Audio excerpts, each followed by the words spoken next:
From the Home Slice News Center, this is the Daily Slice for Tuesday, July 18th, 2023.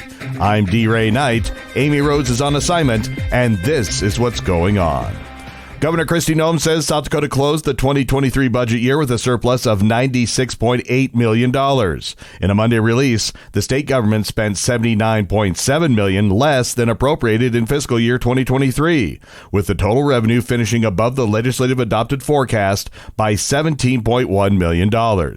Sales and use tax, which is the state's largest revenue source, finished 0.5% below estimates, down $6.9 million.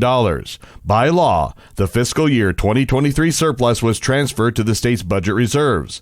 The state's reserves now total $335.7 million, or 14.7% of the fiscal year 2024 general fund budget. Authorities have released the names of the individuals involved in the fatal crash that occurred last Friday near Box Elder. David Burris, 80 of Rapid City, sustained fatal injuries and had been driving the vehicle. The passenger, Carlene Burris, 75, sustained serious but non-life-threatening injuries. The accident happened just off I-90 as Burris exited the freeway to travel into Box Elder. The car he was driving left the roadway for an unknown reason and traveled through the ditch before coming to rest in a small creek. Representative Dusty Johnson is encouraging the Military Entrance Processing Command to allow families of National Guard personnel to attend swearing-in ceremonies again. During the COVID-19 pandemic, the Department of Defense prohibited guests from attending swearing-in ceremonies. Before the pandemic, there was no limit to guest attendance. In January, the policy was updated to allow each member to bring 2 guests. However, this update didn't apply to the U.S. National Guard. Officials say they are working to adjust this new policy to include the National Guard personnel in the future.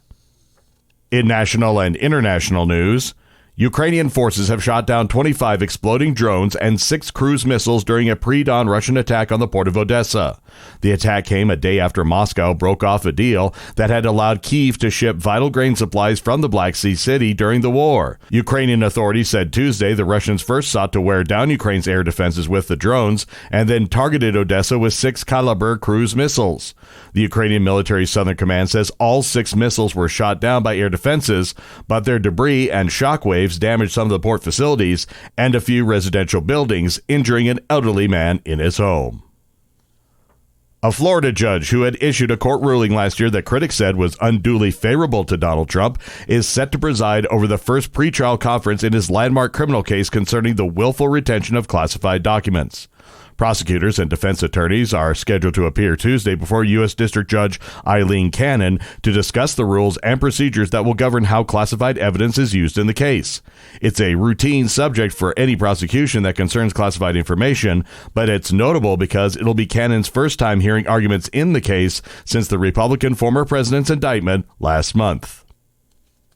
The Powerball jackpot rose yet again to an estimated $1 billion after no winning ticket was sold in the latest drawing. No ticket for Monday's drawing matched the white balls 5, 8, 9, 17, and 41, and the red Powerball of 21. The estimated jackpot for Wednesday's drawing would be the 7th largest in U.S. history and the 3rd largest for Powerball. Your weather forecast from the Home Slice Weather Center. Sunny but a bit smoky with a stray shower possible and a high of 88. Low tonight, 62. And that was your Daily Slice for Tuesday, July 18th, 2023. The Daily Slice is a production of Home Slice Media Group, hosted by D-Ray Knight with Amy Rose. Executive producer Mark Houston. Engineered by Chris Jacquez. I'm D-Ray Knight. Have a great day.